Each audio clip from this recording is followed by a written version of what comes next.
Buletin Didik 17 Jun bersama saya Mimi Azira Abdullah. Assalamualaikum dan salam sejahtera. Keputusan Peperiksaan Sijil Tinggi Agama Malaysia STAM 2020 hari ini merekodkan 27 calon memperoleh keputusan 10 mumtaz. Pengarah Peperiksaan Lembaga Peperiksaan Malaysia, Datuk Pakarudin Ghazali berkata, STAM yang menggunakan format baru kali ini turut mencatatkan seramai 227 calon memperoleh keputusan minimum Jayyid Jidan. Daripada 5,574 calon yang menduduki STAM 2020, 926 calon memperoleh minimum Jayyid, 2,477 calon minimum makbul, 1,806 calon minimum rasib dan 85 calon semua rasib. Sementara itu, 26 calon memperoleh kombinasi berperingkat. Seramai 3,665 orang mendapat sijil dengan 65.6%. Manakala yang tidak layak sijil ialah 34.4%. Dan di sebelah sini kita kongsikan pecahan mengikut tahap sijil tadi. Dari yang paling cemerlang, mumtaz, ada seramai 442 orang sehinggalah kepada makbul. Secara keseluruhan, 1,226 calon memperoleh keputusan Jayyid Jidan, Jidan dengan 1,758 calon, manakala makbul seramai 230 calon. Ujarnya, analisis keputusan peperiksaan ini hanya membabitkan calon yang menduduki STAM kali pertama dengan mendaftar 10 mata pelajaran dan menduduki sekurang-kurangnya 1 mata pelajaran. Bagaimanapun, keputusan peperiksaan kali ini tidak dibandingkan dengan keputusan STAM 2019 berikutan penggunaan format baru. Menghadapi peperiksaan STAM 2020 dalam format baru sememangnya satu cabaran buat calon-calon. Ditambah pula dengan suasana pembelajaran ketika pandemik COVID-19 menjadikan impian mereka untuk cemerlang dalam peperiksaan itu hampir mustahil. Namun beberapa calon berjaya membuktikan usaha tangga kejayaan.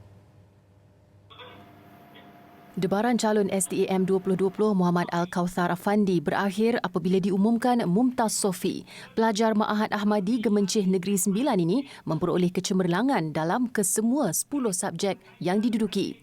Selain meraihkan di samping keluarga tercinta, kegembiraan itu turut dikongsikan bersama rakan-rakannya dalam majlis pengumuman keputusan STAM 2020 yang dianjurkan sekolah secara dalam talian. Saya sebenarnya tak menjangkakan keputusan ini akan diberikan kepada saya, tapi Alhamdulillah, syukur banyak kepada Allah, dan saya juga berterima kasih kepada semua guru dan semua ibu bapa, guru-guru dan juga rakan-rakan yang sentiasa bersama dalam mengharungi serta mendapat kejayaan ini. Pencapaian 10 mumtaz dalam STAM kali ini turut memihak kepada Sayyidatul Mastura Suhaimi. Pernah hilang fokus dan hampir putus asa dalam persediaannya untuk peperiksaan. Kejayaan yang dicapainya ini adalah sesuatu yang amat mengejutkan. Pada PKP pertama tu, saya mempunyai tekanan melampau sangat sehingga kan saya berhasrat untuk berhenti stam. Tetapi Alhamdulillah, berkat dorongan para asatidah saya yang percayakan saya, abang saya yang berada di Mesir dan kawan-kawan saya yang banyak memberi sokongan kepada saya ucapkan terima kasih banyak-banyak kepada mereka. Perasaan bersyukur tidak terhingga turut dipanjatkan Azril Hanif Yassin. Tidak terungkap dengan kata-kata saat Azril melihat keputusan yang membanggakan kedua ibu bapanya saat ayahnya diuji positif COVID-19. Daripada 10 kertas peperiksaan yang didudukinya, Azril berjaya memperoleh 9 mumtaz. Jadi insya-Allah selepas ini saya bercadang untuk sudah sebenarnya kalau ada rezeki ke luar negara lah, insya-Allah. Tapi kalau tiada rezeki ke luar negara, saya target untuk masuk ke UIA, Universiti Islam Antarabangsa. Dalam kos insya-Allah saya macam minat dengan bidang bahasa Arab, lughah. Sebab cita-cita saya nak menjadi seorang pensyarah, seorang lecturer yang pakar dalam bidang bahasa Arab. Sebab yalah, saya Tiada yang lebih menggembirakan seorang pelajar Sekolah Menengah Agama Atas Sultan Zainal Abidin setelah mendapat keputusan 9 Mumtaz 1 Jayid Jidan. Izzah Izzati Muhammad Nur Izzuddin, 19 tahun, antara pelajar cemerlang STAM Terengganu menarik nafas lega selepas penat lelah belajar dalam tempoh pandemik membuahkan hasil. Anak kepada Muhammad Nur Izzuddin, 47 tahun, seorang pengusaha restoran dan Zaitun Samai, 49 tahun, seorang suri rumah, gagal menahan sebak sebaik memperoleh keputusan. Kejayaannya juga adalah hasil daripada pengorbanan ibu bapanya yang sentiasa memberi sokongan dan sanggup bersengkang mata menemaninya ketika mengulang kaji pelajaran hingga larut malam. Tidak pernah tinggal solat sunat dan solat hajat, itu juga antara resepi kejayaannya. Rahsia sebenarnya memang first memang kita kena jadi taat pada perintah Allah kan. Lepas yang kedua taat pada ibu bapa, jaga keberkatan dengan asatizah juga. Kawan-kawan pun penting sebab banyak kawan-kawan yang ajar kita yang duduk sama kita kan, duduk kat asrama itu memang sangat penting lah, ukhuwah kita sebab dengan kawan-kawan itu sangat penting. Lepas tu macam sebelum kita belajar pun memang kita akan ingat kepada Allah SWT kan. Macam doa sebelum belajar tu memang sangat penting. Bagi Muhammad Nur Izzuddin, keputusan cemerlang yang diperolehi anaknya itu adalah hadiah yang paling berharga bagi dirinya sempena Hari Bapa. Untuk hadiah Hari Bapa ni, sempena Hari Bapa ni, saya rasa hadiah ni yang paling besar lah, yang paling bermakna lah buat saya. Dan kita rasanya tak perlu dah hadiah lain tu. Izzah ketika ditemui di rumahnya di Kampung Jati, Kuala Nerus, memberitahu bercita-cita untuk menjadi seorang pendidik dan berhasrat untuk menyambung pelajaran di Universiti Al-Azhar di Mesir. Di Tawau, Sabah, pelajar Sekolah Menengah Islamiah Nur Amirah Fatini Abdul Ghani memperoleh keputusan mumtaz iaitu cemerlang bagi 7 subjek, 1 subjek Jayid Jidan dan 2 lagi keputusan Jayid. Pelajar yang bercita-cita menjadi seorang pendidik itu menjadikan ruang mendekatkan diri dengan Allah, memudahkan untuknya belajar, terutama berkaitan hafalan dan dapat mengulang kaji pelajaran tanpa sebarang gangguan. Selain daripada itu, Nur Amirah turut mengamalkan ulang kaji pada waktu tengah malam kerana pada waktu itu sangat kondusif untuk belajar tanpa sebarang gangguan. Alhamdulillah, syukur kepada Allah Subhanahu Wa Taala. Saya dapat memperoleh mumtaz. Sejujurnya, saya tidak sangka akan dapat keputusan ini sebab ialah dengan kondisi pandemik dan saya pun percaya rakan-rakan yang lain turut sama mengalami apa yang saya alami, susah dengan pelajaran online di rumah. Dengan keputusan itu, Nur Amirah merancang untuk melanjutkan pengajian ke Universiti Islam Antarabangsa UIA.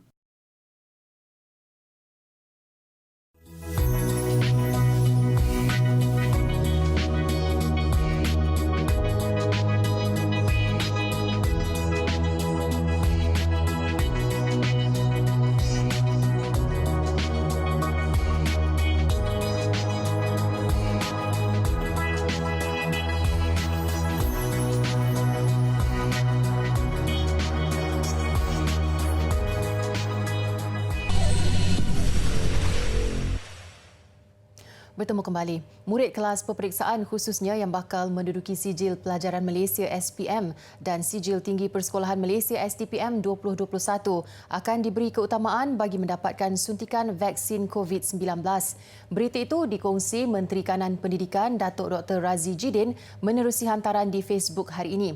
Beliau memaklumkan cadangan supaya murid kelas peperiksaan diberi suntikan telah dipersetujui Badan Bertindak Imunisasi COVID-19 CITF yang dipengerusikan Menteri Penyelaras Program Imunisasi COVID-19 Kebangsaan PIK Khairi Jamaluddin.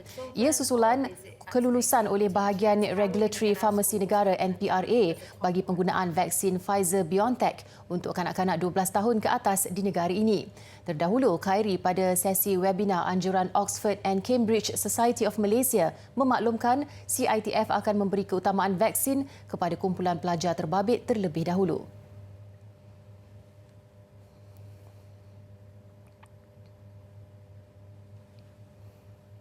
Sementara itu, kerajaan akan membekalkan vaksin CanSino kepada Kelantan dan kawasan-kawasan pedalaman termasuk penempatan orang asli. Khairi berkata vaksin yang sudah diluluskan kerajaan itu dijangka diterima dan diagihkan bulan depan. Bekalan CanSino yang pertama akan diterima pada bulan Julai nanti kelebihan vaksin ini ialah vaksin ini adalah 1 dos saja. Dia tak memerlukan 2 dos. Jadi kita akan hantar sebahagian daripada bekalan tersebut kepada negeri Kelantan, terutamanya bagi kawasan-kawasan pedalaman. Pos-pos orang asli di Gua Musang, Kuala Krai dan sebagainya lah, supaya tidak perlu masuk sampai 2 kali. Beliau berkata demikian selepas mesyuarat Jawatankuasa Program Imunisasi COVID-19 Kebangsaan Peringkat Negeri Kelantan yang turut dihadiri Menteri Besar Datuk Ahmad Yaakob di bangunan Kompleks Kota Darul Naim.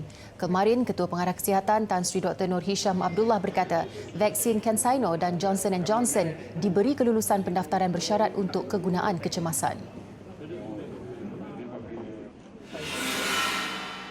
Sementara itu, Khairi menjangkakan kesemua populasi dewasa penduduk di Kelantan selesai disuntik vaksin COVID-19 pada Oktober depan sekaligus mencapai imuniti kelompok. Keyakinan itu susulan pembekalan 550,000 dos vaksin bulan depan dan pembukaan PPV di 5 jajahan serta penambahan PPV klinik dan hospital swasta di negeri itu. Kita bakal membuka beberapa PPV awam lagi di negeri Kelantan. Ada cadangan dibuka 5 lagi PPV, iaitu di Bacok, Kota Baru, Pasir Mas, Machang dan Kuala Krai, dan juga penambahan PPV klinik swasta dan juga PPV hospital swasta. Mana ketiga-tiga hospital swasta akan dibuka sebagai PPV dan beberapa lagi klinik GP swasta akan dijadikan sebagai PPV di Kelantan. Dengan semua kapasiti ini, saya percaya dan yakin bahawa InsyaAllah kalau bekalan vaksin itu sampai, kita akan dapat selesai suntik populasi dewasa di negeri Kelantan ni lah. Kita letak sasaran yang ambitious sikit, mungkin Oktober. Ya? Oktober. Kita cuba Oktober di Kelantan. Setakat ini, 42% rakyat di negeri itu sudah mendaftar untuk mendapatkan suntikan vaksin. Kadar suntikan harian kini mencecah 12,000 dos. Beliau yakin sasaran melakukan 30,000 dos suntikan sehari akan tercapai. Khairi turut mengucapkan tahniah kepada negeri yang menjalankan program outreach vaksinasi bergerak yang banyak membantu golongan warga emas dan penduduk di pedalaman yang tidak mampu pergi ke PPV. Ketika program outreach berlangsung, individu akan disuntik dahulu dan kemudian nama mereka dimasukkan dalam sistem untuk didaftarkan.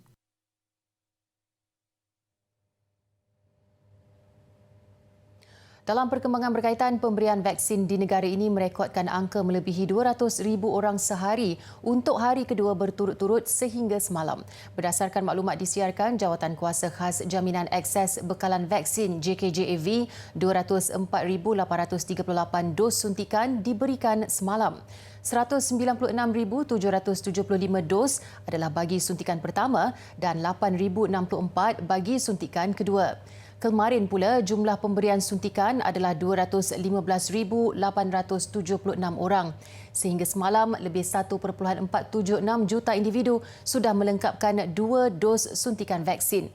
3.642 juta individu pula menerima dos pertama sekaligus menjadikan jumlah keseluruhan pemberian dos pertama dan kedua di negara ini lebih 5.1 juta. Negeri yang menerima kedua-dua dos tertinggi ialah Selangor, diikuti Sarawak dan Johor.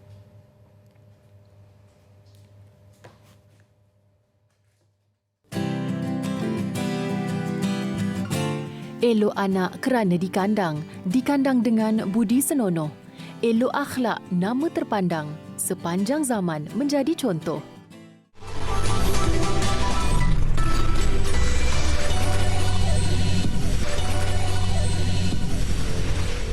Masih bersama Buletin Didik. Terkesan dengan kegawatan ekonomi, tidak sedikit pun mematahkan semangat seorang jurutera minyak dan gas menceburi bidang pertanian demi kelangsungan hidup. Selepas 6 tahun mengusahakan tanaman cendawan, dia kini bergelar usahawan berjaya dengan memperolehi pendapatan lumayan.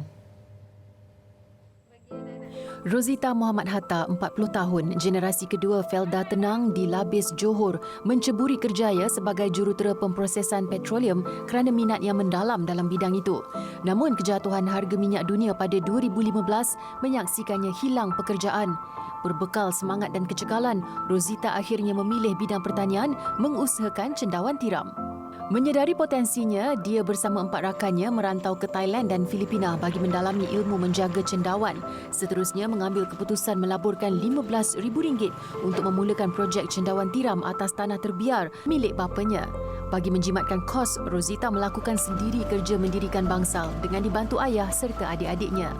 Bila berlakunya COVID dan PKP, kebanyakan orang dia lost their job dan dia memang rasa dia nak masuk dalam pertanian. Which is to me, betul, bagus juga sebenarnya bila you masuk pertanian. Tetapi bila you nak masuk, you kena equipkan diri you dengan ilmu yang betul. Jangan masuk dengan fikiran yang rasa pertanian ini mudah. No. Dan you kena sabar. Saya selalu cakap, you punya 2 tahun pertama tu adalah tahun kebodohan.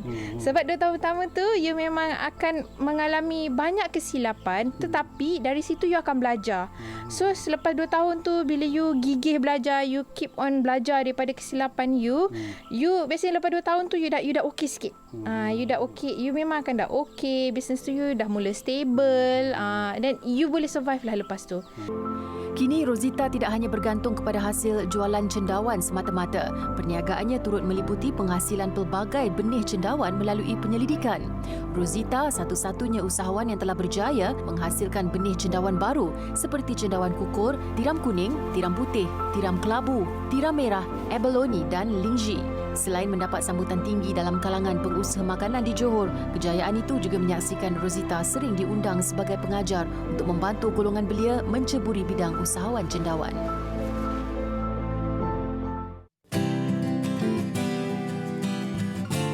Mengorek lubang ulat. Maksudnya, sengaja mencari sebab untuk bertengkar.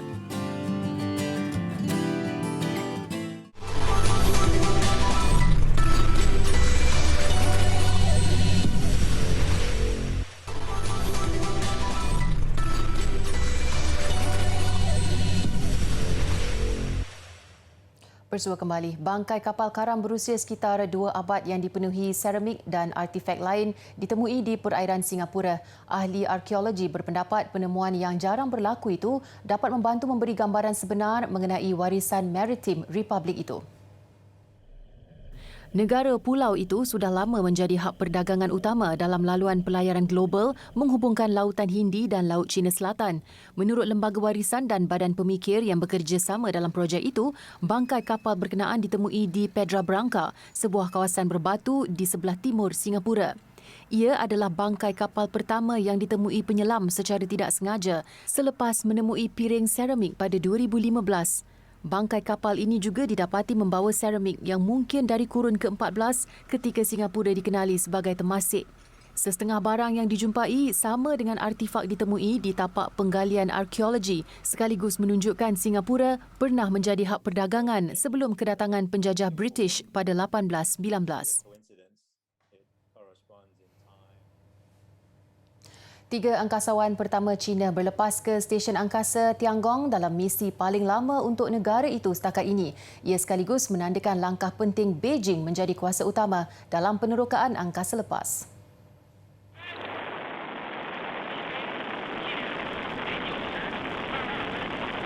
Tiga angkasawan terbabit berlepas dengan roket Long March 2F ke stesen Tiangong di mana mereka akan menghabiskan masa selama 3 bulan. Pelancaran kapal angkasa Shenzhou 12 dilakukan pada jam 9.22 pagi waktu tempatan dari pusat pelancaran Sichuan, barat laut China. Ia dijangka mendarat di stesen utama Tiangong kira-kira 6 jam selepas pelepasan. Majlis pelancaran gilang gemilang disiarkan secara langsung menerusi stesen televisyen tempatan. China merancang jadi kuasa utama dalam penerokaan angkasa lepas menjelang 2030. Mei lalu, China jadi negara kedua yang meletakkan rover peneroka di Marikh 2 tahun selepas mendaratkan kapal angkasa pertama di bulan. Ia adalah misi pertama di China dalam tempoh hampir 5 tahun.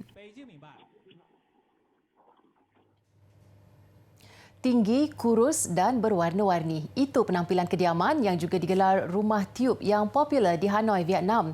Meskipun Vietnam memiliki banyak villa dan rumah taman yang dibina ketika zaman jajahan Perancis, jumlah itu tidak terlalu tinggi di Hanoi. Justru rumah tiup jadi pilihan 9 juta penduduk yang bergelut memiliki ruang sendiri di bandar itu. Dengan lebar tidak sampai 4 meter, rumah sebegini bagaimanapun memiliki kedalaman 3 kali ganda. Kebiasaannya rumah tiup didiami 4 sekeluarga, namun ada juga yang menempatkan sehingga 3 generasi. Arkitek turut menggelar kediaman ini sebagai rumah cantum kerana gabungan kombinasi tradisional dan moden. Difahamkan rumah tiup pertama dikenali sebagai Naong dalam bahasa tempatan, dikenal pasti pada penghujung kurun ke-19. Kini meskipun sudah banyak bangunan kondominium didirikan di Hanoi, rumah tiup masih jadi pilihan kebanyakan masyarakat tempatan. Ini disebabkan harganya yang lebih murah untuk dibina atau dibeli selain memiliki ruang sendiri dan privasi. Penghuni juga memiliki ruang parkir kenderaan sendiri dan boleh membela haiwan peliharaan, tidak seperti di kondominium. Baiklah, paparan penduduk menikmati cuaca sejuk di Cordoba, Argentina mengakhiri buletin didik. Ini adalah kali pertama wilayah itu dilanda salji dalam tempoh 14 tahun. Saya Mimi Azira Abdullah, salam hormat dan kita jumpa lagi.